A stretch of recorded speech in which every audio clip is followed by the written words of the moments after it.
This is where Yuri Gagarin, the first man in space, lived before his historic mission. Now, Tim Peake is clearly blazing a trail for Britain in space, but the Russians have been leading the way in space travel for decades. And it all started in 1961 with this man.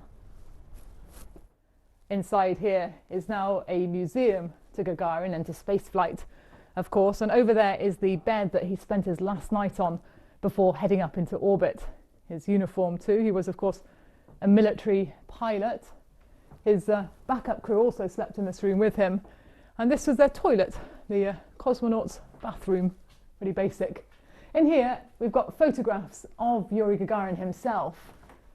Now, he spent 108 minutes in orbit in total before returning to Earth as a Soviet hero.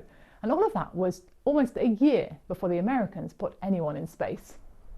To test the way for mankind, Soviet Russia decided to send dogs into space. Now, the first one, Laika, unfortunately never made it down. But Belka and Strelka did. And they became successful space adventurers. Now, children today in Russia are still told of their mission and of how they went on to live long and successful lives, having plenty of puppies. Those canine heroes are now stuffed and on display in a museum in Moscow. Russia's attempts to make a reusable spacecraft, something like the American shuttle, were not so successful though. The Buran only flew once into space, and after that the whole program was abandoned, mainly because it was just too expensive. But Russia did put the first woman in space, and the first female spacewalker was also Russian. But the first person in open space was Alexei Leonov in 1965.